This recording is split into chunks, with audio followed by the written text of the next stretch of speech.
बहुत सारी ख़वातीन की ये शिकायत होती है कि हमने सब कुछ करके देख लिया, हमारे हस्बैंड हम फिर भी हमारी कदर नहीं करते हैं, वैल्यू नहीं करते, हमें हमें रिस्पेक्ट नहीं देते और ना ही उनका हमारी तरफ ध्यान होता है। वो हमारे लिए टाइम नहीं निकालते, हमें इग्नोर करते रहते हैं, हमारी केयर नहीं करते, बिल्कुल भी हमें कोई अटेंशन भी नहीं करते। इसका बेस्ट सलूशन ये है कि आप अपने पार्टनर को अपने हस्बैंड की जगह अपना बेस्ट फ्रेंड समझना शुरू कर दें। यानी कि आप कुछ ऐसे काम, ऐसे स्टेप लें जो आपके शौहर आपको अपना बेस्ट फ्रेंड समझें। जो हमारे बेस्ट फ्रेंड होते हैं ना, हम उनके साथ प्यार भी करते हैं, उनका टेंशन भी देते हैं, उनकी बात को भी सुनते हैं, और यही नहीं, इसके साथ साथ हम उनके साथ अपने दिल की बात भी शेयर करते हैं। इसीलिए आप अपने हस्बैंड के साथ ना रिलेशनशिप को स्ट्रॉन्ग बनाना चाहती हैं तो इसके लिए बहुत ज़रूरी है कि आप अपने हस्बैंड की बेस्ट फ्रेंड बन जाएँ। तो आज के व्लॉग में कुछ ऐसी टिप्स शेयर करूँगी जिसको फॉलो करके ना आप अपने लाइफ का पार्ट बनाएंगे ना, तो आपके शौहर आपको अपना बेस्ट फ्रेंड समझने लगेंगे आप, और आपकी मैरिड लाइफ बहुत आसान हो जाएगी, खुशगवार हो जाएगी। आपका रिश्ता अपने हस्बैंड के साथ बहुत स्ट्रॉन्ग हो जाएगा। चलें स्टार्ट करते हैं आज का व्लॉग। अस्सलाम वालेकुम, कैसे हैं आप लोग सब? आई होप के खैरियत से ठीक ठाक होंगे, मज़े में होंगे। अल्लाह ताला आप सबको खुश और आबाद रखे, अपनी फैमिली के साथ हंसता मुस्कुराता रखिए, और आपकी मैरिड लाइफ बहुत पुरसकून, खुशहाल और बहुत आसान हो जाएगी।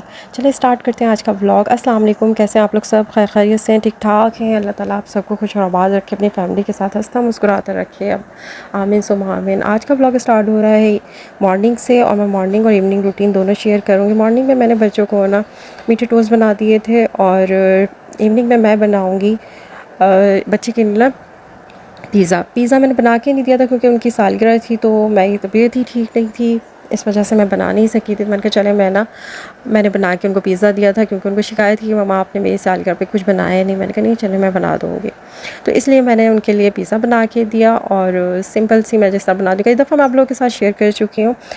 तो चलिए स्टार्ट करते हैं अपना व्लॉग और आते हैं अपने टॉपिक की तरफ। पॉइंट नंबर 1, वो ऐसे देखिए, हस्बैंड वाइफ के रिलेशनशिप में है ना, थोड़ा सा स्पेस चाहती हैं औरतें, चाहती हैं कि हम सेटलमेंट हो और हम एक हमारी अपनी फैमिली हो जिसके साथ वो अपना टाइम स्पेंड करें। मेल जो होते हैं ना, वो फ्री बर्ड की तरह होते हैं, उनको हस्बैंड बनना अच्छा लगता है, लेकिन वो 24 आवर अपने हर वक्त अब शौहर बनकर नहीं रह सकते। वो चाहते हैं कि उनको थोड़ा सा फ्रीडम दिया जाए ताकि वो थोड़ा बाहर निकलें। अच्छा लगता है, लेकिन ये कि हर वक्त वो नहीं चाहते कि रोक टोक और हर वक्त वो आपकी निगरानी में रहे ना। देखिए, उनको जो ना सोसाइटी में उन्होंने निकलना है, उन्होंने जाना है, और उनको अपनी एक पहचान बनानी होती है, और हस्बैंड घर में रह नहीं सकते हमेशा। ये उनको फ्री बर्ड रहने दें, उनको जाएं, फ्रीडम भी दें, रोक टोक ना करें, हर छोटी छोटी बातों पे टोकें नहीं। उनके ना पेरेंट्स ना बन जाएँ कि बिल्कुल ही उनको उनको उनके साथ लाइफ पार्टनर की तरह रहें, उनको उनकी लाइफ को उनके हिसाब से भी इंजॉय करना है। अगर हम उनके ना थोड़ा सा आज़ादी देंगे, थोड़ा फ्रीडम देंगे ना, तो वो खुश होते हैं। अगर चिपकी हुई बीवी किसी को अच्छी नहीं लगती, हर वक्त आप चिपके रहेंगे ना, क्योंकि उनका भी एक वो बना हुआ है कि शादी में हो गई है तो बस हमें पाबंद हो गए इस चीज़ के लिए। तो ये जो बना हुआ है ना, मेल जो का बना हुआ है कि जी शादी होगी तो हम बिल्कुल बॉन्ड हो जाते हैं और अपनी मर्ज़ी नहीं कर सकते। तो अगर आप चाहते हैं कि आप अपने हस्बैंड को थोड़ा सा स्पेस दें, फ्रीडम दें, तो उनको कोई टाइम ऐसा देती हैं कि वो जाएँ, अपनी लाइफ को एंजॉय कर सकें जैसा वो खुद चाहते हैं। ये जो गलत कॉन्सेप्ट होता है ना उनके दिमाग में कि शादी के बाद ना ज़िंदगी बिल्कुल जेल की तरह हो जाती है, एक ऐसा बंधन में बन जाता है जिससे निकलना ना मुश्किल हो जाता है। तो ये कॉन्सेप्ट उनके दिमाग से आहिस्ता आहिस्ता निकल जाता है, क्योंकि उनको समझ आ जाता है कि शादी का मतलब कि पार्टनर मिला है जिसके साथ में टाइम स्पेंड कर सको, जो मेरे लाइफ के अप डाउन्स में मेरा साथ देगा, दुख सुख में मेरा साथ देगा। इस तरह से करने से ना आपका रिश्ता स्ट्रॉन्ग होता है, वो आपको अपना बेस्ट फ्रेंड समझते हैं। सेकंड पॉइंट, कि कुछ हस्बैंड ऐसे होते हैं, बल्कि बहुत सारे हस्बैंड ऐसे होते हैं हमारे माशरे में, जिनके माइंड में जो सबसे बड़ा प्रेशर होता है ना, अपनी फैमिली और वाइफ के दरमियान का बैलेंस रखने का जो प्रेशर होता है, ये बहुत बड़ा प्रेशर होता है कि वो अपनी बीवी और अपनी फैमिली के दरमियान कैसे बैलेंस रखें। क्योंकि वाइफ को ये लगता है कि मियाँ मेरे साथ ज़्यादा टाइम गुजारे, मेरे साथ प्यार करे, ज़्यादा मेरे साथ मुझे ज़्यादा केयर करे, मेरे साथ रहे, और फैमिली को ये इनसिक्योरिटी होती है कहीं ये बंदा बदल ना जाए, चला ना जाए, ये हमारा ध्यान नहीं रखेगा। तो ये सिचुएशन में हस्बैंड की हमेशा यही कोशिश होती है कि उनकी फैमिली, उनकी बीवी दोनों खुश रहें। इन दोनों में से किसी एक को भी ये फील ना हो, कोई अनसिक्योर फील ना करें कि उसको कम इम्पोर्टेंट दी जा रही है। तो जब उनकी फैमिली और वाइफ के बीच कोई खटपट हो जाती है ना, कोई ऊंच नीच हो जाती है, तो वो कोई लड़ाई हो जाती है या कोई बहस शुरू हो जाती है, तो इससे ना शौहर की मेंटली हेल्थ पे बड़ा असर पड़ता है। वो इंसान बीच में खड़ा ये सोच रहा होता है कि मैं किसका साथ दूँ, मैं इसमें से कौन सही है कौन गलत है। जब वो ये समझ ही नहीं पाता तो वो एक टेंशन में आ जाता है। अगर हम चाहते हैं हमारे हस्बैंड हमें अपना बेस्ट फ्रेंड समझे तो हमें इस बैलेंसिंग में सपोर्ट करने की ज़रूरत होगी। और हम सपोर्ट किस तरह कर सकते हैं कि छोटी छोटी बातों को ना इग्नोर करें। अगर कोई बात हो भी ना तो उसको समझदारी के साथ ना सॉर्ट आउट करें और उस किसी भी बात को बहस को बढ़ाएं नहीं, बड़ा मसला ना बना लें। अगर आपके साथ कुछ गलत हो रहा हो तो उस टाइम पर स्टैंड ज़रूर लें, लेकिन तरीका सही होना चाहिए। कोई ऐसी बात हो कि जहाँ पे इस पे स्टैंड लेना ज़रूरी है। ये जो खींचातानी चलती है ना फैमिली और वाइफ के दरमियान कि वो कहते हैं कि हमारी तरफ, ये खींचातानी से ना अपने हस्बैंड को फ्री रखें ताकि वो रिलैक्स रहें और अपनी खुशी से जहाँ वो टाइम गुजारना चाहते हैं वहाँ टाइम गुजारें। आपको उनकी फैमिली से ज़्यादा आप खुद को प्रूफ करने की ज़्यादा ज़रूरत नहीं है। आपको हरगिज़ ये साबित करने की ज़रूरत नहीं है कि आप अपने शौहर के लिए उनकी फैमिली से ज़्यादा अच्छी हैं या केयरिंग है। तो इस किस्म की जो मुकाबलेबाज़ी होती है इससे दूर रहें। जैसे आप अपने हस्बैंड का ख़्याल रखती हैं, उनकी केयर करती हैं ना, बिल्कुल सेम वे वो उनकी फैमिली भी उनके साथ ऐसे ही करती है। तो इस तरह के कॉम्पिटिशन से बाहर निकल आएँ। इसके अलावा भी बहुत सारे गोल्स होने चाहिए जिनको आपको अचीव करना है। जब आपके हस्बैंड को ये श्योरिटी हो जाएगी ना कि आपकी वजह से कोई कोई बैलेंसिंग वाला प्रेशर नहीं है तो वो आपको बेस्ट फ्रेंड मानेंगे। नेक्स्ट पॉइंट ये कि बहुत सारे मर्दों को देखा है कि स्पेशली आवर सोसाइटी के ना जिस भी लड़की को या औरत को देखते हैं ना लट्टू हो जाते हैं, दिल खोल के तारीफ़ें करते हैं। उनको ये एहसास नहीं होता कि उनकी एक बीवी भी है और उसको जब ये सब कुछ पता चलेगा तो ऑफ कोर्स उसको नागवार गुजरेगा और वो ये सब इग्नोर करके ना उन्हीं फ़ीमेल को इम्पोर्टेंस दे रहे होते हैं और अपनी बीवी को नज़रअंदाज कर रहे होते हैं। तो अगर आप आपके हस्बैंड की सादत को पता है ना तो आपको पता होना चाहिए कि आपको अपने हस्बैंड को किस तरह से डील करना है। ऐसी सिचुएशन में अपनी ग्रूमिंग, अपनी पर्सनल हाइजीन पर ध्यान देना है, अपनी पर्सनैलिटी में थोड़ी सी इम्प्रूवमेंट लानी है, अपने ऊपर देखना है, अपनी आदत और बिहेवियर में कुछ बेटरमेंट लाना है ताकि आपकी पर्सनैलिटी थोड़ी सी अच्छी, आपकी पर्सनल ग्रोथ अच्छी होनी चाहिए ताकि आप अपने ऊपर ध्यान दें और ताकि आपके हस्बैंड आपकी तरफ आएँ, अपने ताल्लुक़ को मज़बूत की तरफ आएँ। सोचें कि कहाँ मैं गलती कर रही हूँ, कहाँ मैं वीक हूँ, कहाँ मुझसे ऐसी गलती हो रही है जिसकी वजह से मेरा हस्बैंड मुझसे दूर जा रहे हैं और दूसरी औरतों में इंटरेस्ट ले रहे हैं। और अपने आप को 0 से 100 पे लेकर जाएं। ये जो बाहर की लड़कियां जो होती हैं ना जिनके ऊपर जो आपके हस्बैंड फ़िदा हो रहे होते हैं, अट्रैक्ट हो रहे होते हैं, उनको कोई पढ़ नहीं लगे होते, वो भी आप जैसी ही होती हैं। हो सकता है आपसे इतनी अच्छी भी ना हो लेकिन वो अपना ख़्याल रखती हैं, अपनी पर्सनल हाइजीन का ख़्याल रखती हैं, अपने उठने बैठने का तरीके पे ध्यान देती हैं, हर चीज़ में इम्प्रूवमेंट लेकर आती हैं, अपना वे ऑफ टॉकिंग बेहतर करती हैं, अपनी बातों से ना दूसरे का दिल मोह लेती हैं। तो आपने सबसे पहले अपने आप को रीडिज़ाइन करना है, अपने आप पर ध्यान देना है, अपनी केयर करनी है, बिल्कुल अपने शौहर की पसंद के अकॉर्डिंग अपने आप को बनाना है।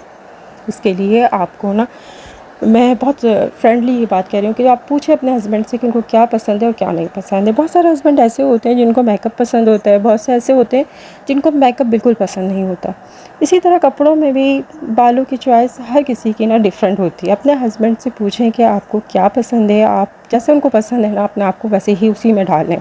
नेक्स्ट पॉइंट ये है कि अगर आप चाहते हैं ना कि आपके हस्बैंड आपको बेस्ट फ्रेंड समझें तो आपको वो कहावत याद रखनी है कि दोस्त का दुश्मन मेरा भी दुश्मन। अब क्या होता है कि जो शादी के बाद ना ज़्यादातर बीवियों को ये लगता है कि मेरे शौहर को ना अपने दोस्तों के साथ ज़्यादा मज़ा आता है, वो उनके साथ ज़्यादा इंजॉय करते हैं, जबकि मेरे साथ या इनको इतना मज़ा भी नहीं आता और ना ही इनको मेरी कंपनी को इतना इंजॉय करते हैं जितना ये अपनी दोस्तों की कंपनी को ज़्यादा इंजॉय करते हैं। उनका दोस्तों के साथ मूड भी बहुत अच्छा रहता है और ये अपने दोस्तों के साथ जितना क्लोज़ है ना इतना मेरे साथ नहीं है। इन सब बातों की वजह से ना औरतों के अंदर एक जेलसी पैदा होने लगती है और फिर इस जेलसी की वजह से ना वो इस कोशिश में लग जाती हैं कि किसी भी तरह ना ये अपने दोस्तों से ना कम मिलें और मेरे साथ ज़्यादा टाइम स्पेंड करें। इस चक्कर में ना बीवियाँ अपने ना शौहर को उनके दोस्तों से ना दूर करने में लग जाती हैं। मियाँ को ये लगता है कि इसको मेरे दोस्त बुरे लगते हैं और अगर कोई हमारे दोस्तों को बुरा कहे तो क्या हमें कैसे अच्छा लगेगा।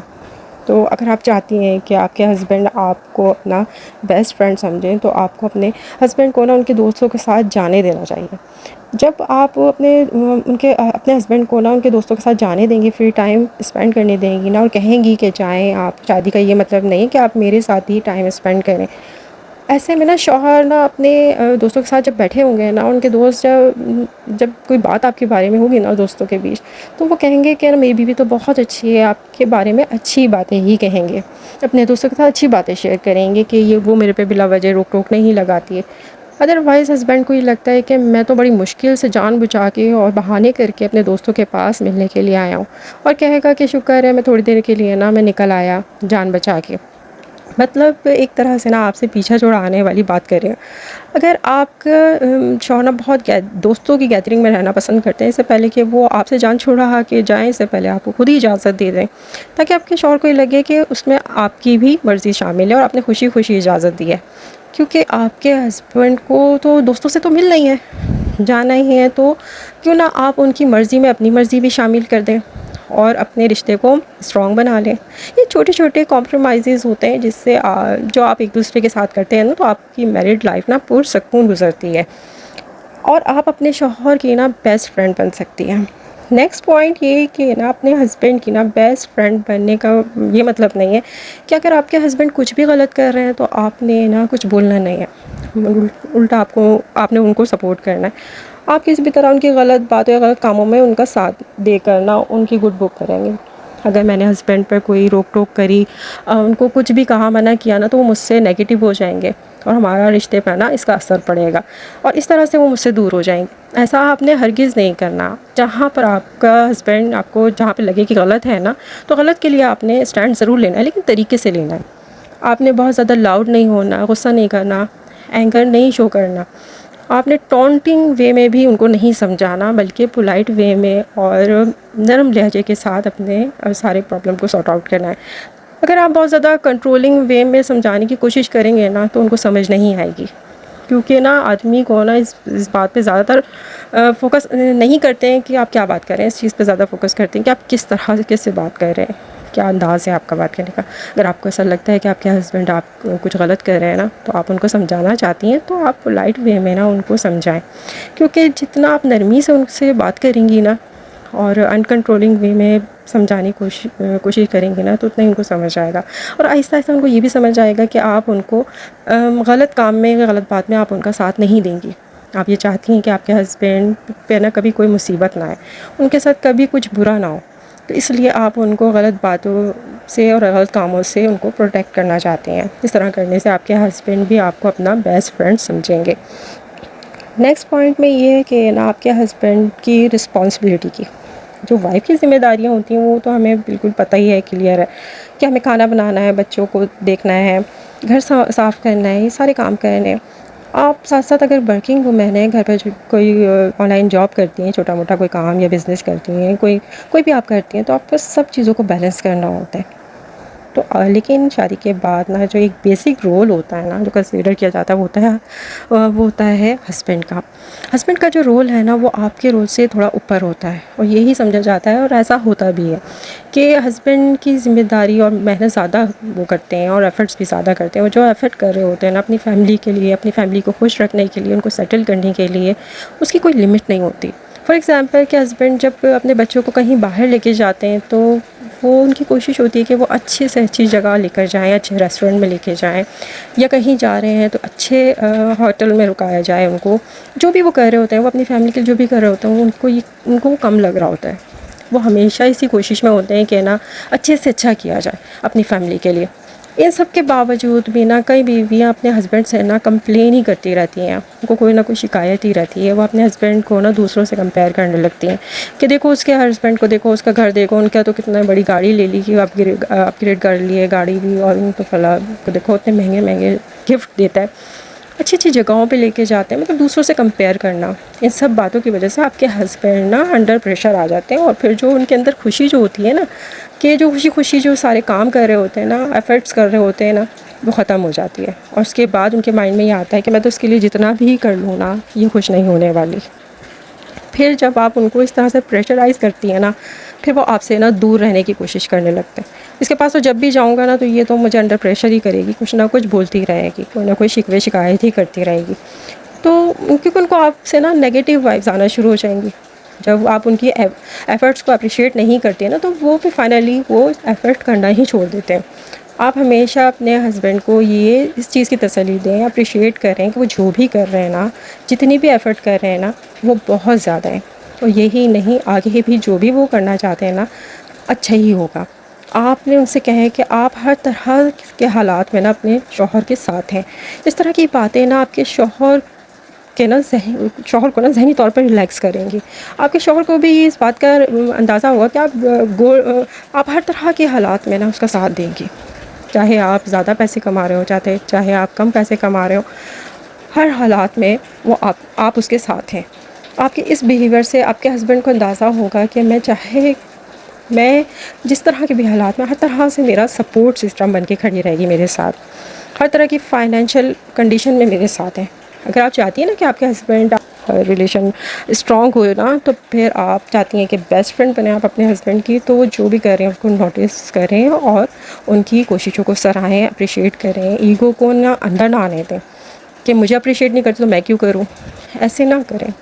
अप्रिशिएट करने में कुछ भी नहीं लगता, एक पॉजिटिविटी का ही एक माहौल बन जाता है जिसकी वजह से आपका रिश्ता मजबूत बनता है। और वैसे भी हमने अपने आप से शुरू करना है, हमने दूसरों को तो नहीं देखना, हमें अपने आप को सुधारना होता है ना। तो पहले अपने अंदर पॉजिटिविटी लेकर आनी होगी।